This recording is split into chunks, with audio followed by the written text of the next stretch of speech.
Hello दोस्तों, मैं अक्षय आप सबका स्वागत करता हूं आप सबके अपने यूट्यूब चैनल लर्निंग गुरु पर। उम्मीद करता हूं सब अच्छे होंगे और पढ़ाई कर रहे होंगे।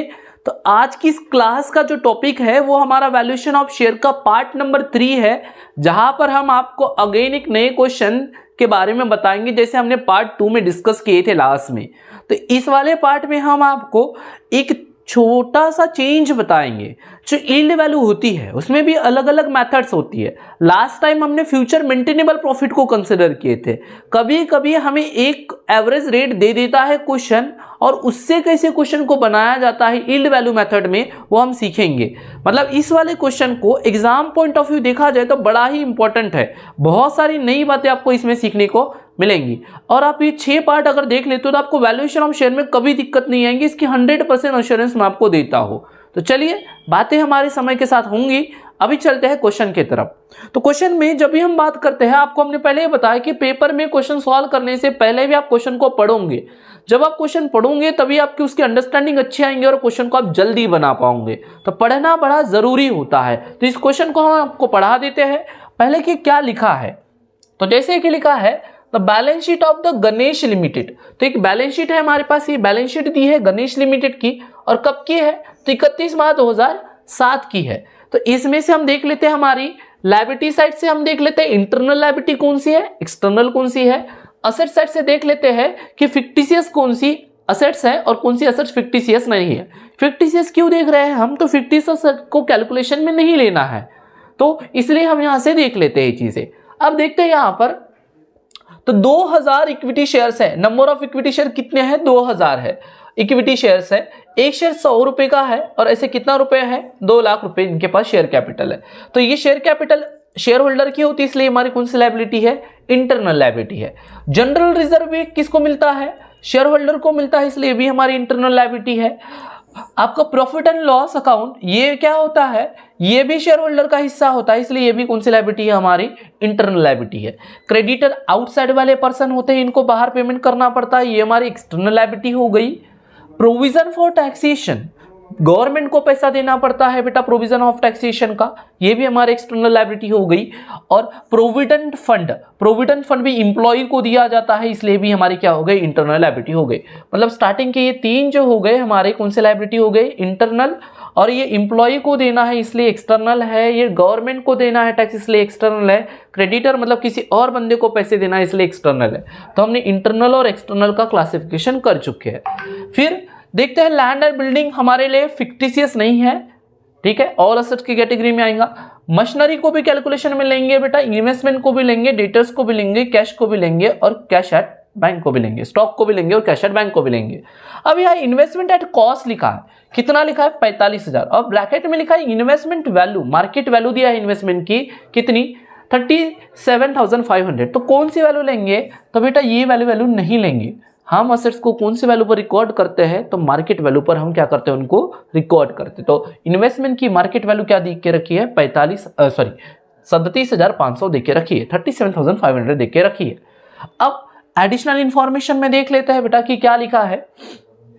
तो land and building and machinery value, तो लैंड एंड बिल्डिंग का वैल्यूएशन कितना किया गया है, 1,37,500 लैंड एंड बिल्डिंग के वैल्यूएशन है। मशीनरी का वैल्यूएशन जो हुआ है बेटा वो कितना हुआ है, 55,000 हुआ है। तो मशीनरी की नई वैल्यू क्या लेंगे अपन, 55,000 लेंगे। बोलता out of the total debtors का 2,500 क्या है, बैड है। मतलब ये जो डेटर है, ये डेटर कितने के हमारे, 50,000 के, इसमें से बैड कितने हैं, 2,500। तो 2,500 हमें नहीं लेना है, माइनस कर देंगे। तो बस हमें अभी कितने डेटर मिलेंगे बेटा, 47,500 के। तो डेटर की वैल्यू कितना लेना है, 47,500, क्योंकि बोलता है कि जो डेटर थे उनमें से हमें 2,500 रुपए मिलने वाले नहीं है। Goodwill is to be taken 25,000, goodwill को कितना लेना है बोला है, 25,000। तो गुडविल की वैल्यू कितना लेंगे अपन, 25,000। अब गुडविल यहाँ नहीं था तो हम डायरेक्टली ही गुडविल को लिखा जाएगा, ठीक है, 25,000। तो ये हमारी असेट्स के बारे में इंफॉर्मेशन है। अब यह बोलता है the normal rate of dividend, the normal rate of dividend declare by such type of companies is 15%। जो नॉर्मल रेट ऑफ डिविडेंड होता है ऐसे कंपनियों में वो क्या होता है, बोलता है 15% का होता है। इस मेथड को, ये जो यील्ड वैल्यू मेथड है अभी, ये जो यील्ड वैल्यू मेथड बनेंगी, तो ये जो यील्ड वैल्यू मेथड है ये डिविडेंड प्रोस्पेक्टिव से है। कौन से प्रोस्पेक्टिव से है, डिविडेंड। तो मतलब यहाँ पर आपको किसको कंसिडर करना है, डिविडेंड को। तो यहाँ पर ये जो है ये 15%, इसको हम बुलाते हैं नॉर्मल रेट। ये क्या है हमारा नॉर्मल रेट, ये हमारा क्या है नॉर्मल रेट, ठीक है। इसे बहुत बार एनआरआर के नाम से भी जाना जाता है। किस नाम से जाना जाता है, NRR, normal rate of return. क्या बोला जाता है, नॉर्मल रेट ऑफ रिटर्न। ये 15% क्या हो गया हमारा, एनआरआर हो गया, normal rate of return, normal rate हो गया। The average rate of dividend, ये याद रखना कि एवरेज रेट ऑफ डिविडेंड काम में आता है। एवरेज रेट ऑफ डिविडेंड क्या है हमारा, 18% है। क्या है हमारा, 18% है। और क्वेश्चन क्या चाहता है आपसे, फेयर वैल्यू निकालना चाहता है। मतलब आपको इंट्रिंसिक वैल्यू भी निकालनी है, आपको क्या निकालना है, यील्ड वैल्यू भी निकालना है, और बाद में आपको दोनों का प्लस करके 2 से डिवाइड करके क्या निकालनी है, फेयर वैल्यू भी निकालनी है। तो ये जो है पार्ट, ये पॉइंट नंबर 3 तक ये सब हमारा क्या क्या कैलकुलेशन का पार्ट है, इंट्रिंसिक वैल्यू का, नेट एसेट्स मेथड वाले का। और ये जो पॉइंट नंबर 3 और क्या है आपका 4 और 5 एक्चुअली ये आपका किसका है, यील्ड मेथड का है। किसका है, यील्ड मेथड का है। तो अब हमारे पास क्वेश्चन आ चुका है और अब इन क्वेश्चन को क्या कर लेंगे हम, तो क्वेश्चन को सॉल्व करते हैं। जैसे कि आप देख पा रहे होंगे हमारे पास एक क्वेश्चन आ चुका है। तो सबसे पहले हम किससे सॉल्व करेंगे, नेट एसेट्स मेथड से सॉल्व करेंगे। तो ये नेट एसेट्स मेथड से सॉल्व करते हैं पहले। तो यहाँ पर आप लिख सकते हो अच्छे से, ऐसे लिख देंगे, पॉइंट ए पॉइंट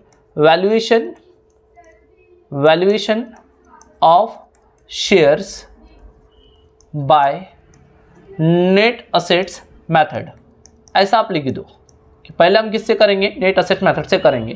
तो आप सभी को पता है कि हम क्या लेते हैं, अपनी एसेट्स लेते हैं और एट मार्केट वैल्यू लेते हैं। क्या लेते हैं, मार्केट वैल्यू पर लेते हैं, और मार्केट वैल्यू लेते हैं और क्या नहीं लेते, फिक्टिशियस एसेट्स को नहीं लेते। तो अभी आपको एसेट्स की लिस्ट लेनी पड़ेगी। तो जैसे नई वैल्यू जो है पहले वो लिख लो, लैंड एंड बिल्डिंग देख लो आप पहले, तो लैंड एंड बिल्डिंग, ठीक है, ये मैंने लिख दिया लैंड एंड बिल्डिंग। कितना है नया वैल्यू इसका, 1,37,500। तो आप यहाँ लिख दो 1,37,500। फिर हमारे पास मशीनरी है, तो अब मशीनरी को भी ले लो यहाँ से। कितना दिया है मशीनरी की वैल्यू, मशीनरी की वैल्यू कितना दिया है, 55,000। तो आप यहाँ पर क्या लिख दो, 55,000। अब डेटर्स के बारे में भी बोला है यहाँ पर, तो यहाँ पहले तो डेटर्स को लिख देते हैं। तो डेटर्स कितने थे हमारे क्वेश्चन में, तो डेटर्स हमारे पास क्वेश्चन में थे 50,000, जिसमें से बैड है 2,500। 50,000 में से बैड अगर 2,500 है तो आपके कितने बचे, 47,500।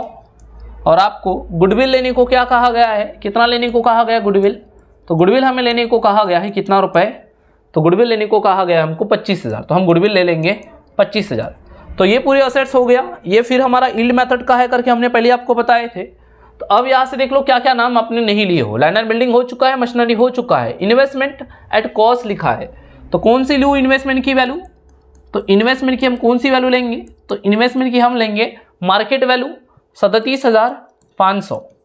डेटर्स हो चुका है हमारा लिखकर, स्टॉक बचा है हमारा, तो स्टॉक भी लिख लेते हैं। हमारा स्टॉक कितना है, ये भी 37,500 है। और फिर हमारे पास क्या है, कैश एट बैंक। तो ये हमारी क्या हो चुकी है, पूरी की पूरी असेट्स आ चुकी है। कितनी की है ये, 25,000 की। अब इन असेट्स की क्या लगा लेंगे, टोटल लगा लेंगे। तो आप भी अपना कैलकुलेटर उठाइए और लगाइए टोटल एक बार, 1,37,500, 55,000, 47,500, 25,000 और 37,500 और 37,500 और एक बार 25,000। तो कितना आ गया ये आ गया 3,65,000। कितना आ गया, 3,65,000। एक्चुअली एक मिनट क्रॉस चेक कर लेना चाहिए कि कोई गड़बड़ तो नहीं हुई है, ताकि बाद में कोई प्रॉब्लम ना आए। तो हमने इसके आंसर्स को रखे थे। तो यहाँ पर एक चीज़ जो है हमने जो एडिशनली लिए हैं, कितना आ गया, 3,65,000 हमारा ये आ चुका है। अब आगे चलते हैं हम और इसको हम सॉल्व करते हैं। 3,65,000 इसमें से माइनस करेंगे क्या, हमारी एक्सटर्नल लायबिलिटीज़। क्या माइनस करेंगे, एक्सटर्नल लायबिलिटीज़। एक्सटर्नल लायबिलिटीज़ देख लेते हैं। तो हमारे पास एक्सटर्नल लायबिलिटीज़ क्या है, एक्सटर्नल लायबिलिटीज़ में हमारे पास क्रेडिटर्स है, प्रोविज़न फॉर टैक्सेशन है और प्रोविडेंट फंड है। तो एक हो गया क्या आपका क्रेडिटर्स एक हो गया आपका प्रोविजन फॉर टैक्सेशन, ठीक है, और एक हो गया आपका प्रोविडेंट फंड, एक आ गया। तो इनको लिख लेते हैं। तो ये कितना है आपका 45,000 है, 45,000 है। ये आपका प्रोविजन फॉर टैक्सेशन कितना है, तो आपका ये 20,000 है, और ये आपका कितना है 17,500 है। तो अगर मैं इनका प्लस करता हूँ लाइबिलिटीज़ का, तो 45,000 प्लस 20,000 फिर 17,500, तो कितना आ गया हमारा 82,500। कितना आ गया 82,500। तो 3,65,000 माइनस करता हूँ मैं 82,500, तो मेरे पास बचता है 2,85,500।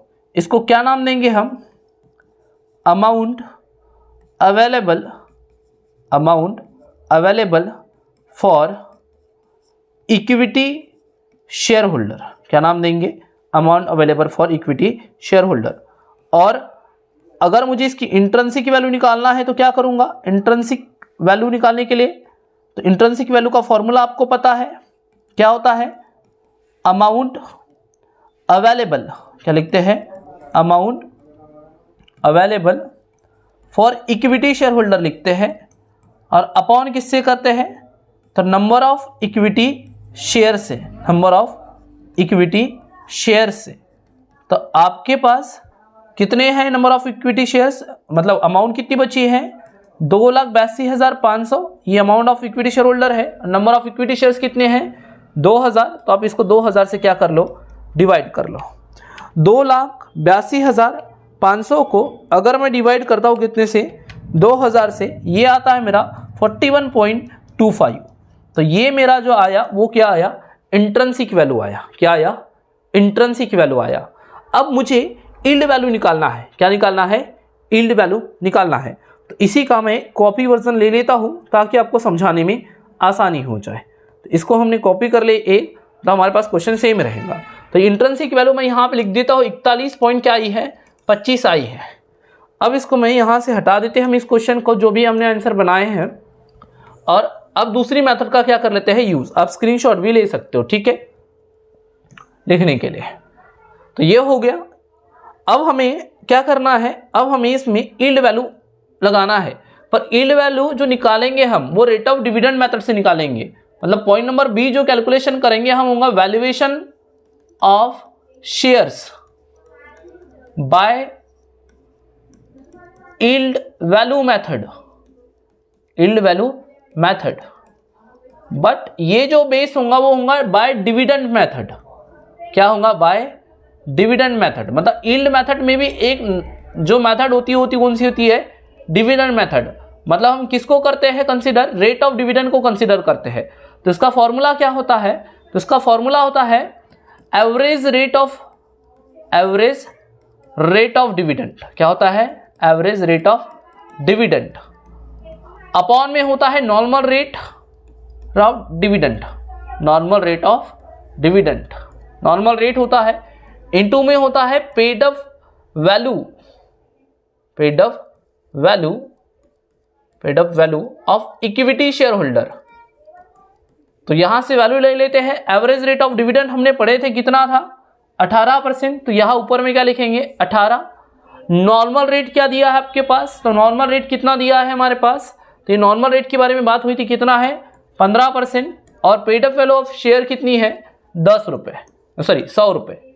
देखो ये आपका एवरेज रेट ऑफ डिविडेंड मिल गया, यहाँ से आपका नॉर्मल रेट ऑफ डिविडेंड मिल गया, और यहाँ से आपका paid up value of equity share मिल गया। तो यहाँ पर अगर हम सॉल्व करते हैं 18 को 100 से इंटू करते हैं, डिवाइड करते हैं कितने से 15 से, तो हमारे पास आता है 120। तो इसको क्या नाम दिया जाएगा, तो ये हमारी हो गई यील्ड वैल्यू। क्या हो गई हमारी यील्ड वैल्यू। इस तरीके से यील्ड वैल्यू निकली। क्वेश्चन हमें फेयर वैल्यू पूछा था, तो फेयर वैल्यू का पॉइंट में ये सी नाम देते हैं वैल्यूएशन ऑफ शेयर। क्या लिखेंगे, valuation of shares by yield value method. Sorry, अब यील्ड वैल्यू नहीं है, कौन सी वैल्यू है, fair value method, fair value method. तो आपको पता है इसमें क्या होता है, तो फेयर वैल्यू अगर हमें चाहिए तो हमें क्या करना होता है, जो हमारी इंट्रिंसिक वैल्यू है, कौन सी वैल्यू है, इंट्रिंसिक वैल्यू है, उसमें क्या करते हैं हम, प्लस करते हैं किसको, यील्ड वैल्यू को, और अपॉन क्या करते हैं, 2 करते हैं। तो इंट्रिंसिक वैल्यू कितनी आई है आपकी, तो हमने यहाँ ऊपर में लिखे हैं 41.25 आई है, और हमारी यील्ड वैल्यू कितनी आई है, 120 आई है, और अपॉन में क्या करेंगे, 2 करेंगे। अगर मैं ऐसा करता हूँ तो 141.25 प्लस 120 और डिवाइड करता हूँ 2 से, तो ये मेरे पास फेयर वैल्यू निकल के आती है 130.625। इस तरीके से इसकी क्या निकल के आएंगी, ये फेयर वैल्यू निकल के आएंगी। तो इस तरीके से इस क्वेश्चन को क्या किया जाता है, बनाया जाता है, जो भी एग्जाम में पूछा जाता है। तो फिर आगे की बात करते हैं हम, आने वाले वीडियो में हम किस क्वेश्चन के बारे में बात करने वाले हैं। तो आने वाले क्वेश्चन में हम, आने वाले पार्ट नंबर 4 में किसके बारे में बात करने वाले हैं, इस क्वेश्चन के बारे में बात करने वाले हैं, जहां पर आपका कॉन्सेप्ट यूज क्या होता है, तो यहां पर आपका बैलेंस शीट नहीं दिखता और इसका पूछने का तरीका क्या होता है, थोड़ा सा अलग होता है। तो ये चीज हम करेंगे अगले वाले क्लास में, ठीक है। तो इस वीडियो में इतना ही रखते हैं, मिलेंगे हमारे पार्ट नंबर किस में, 4 में, और वहां पे भी करेंगे कुछ क्वेश्चन को हम सॉल्व।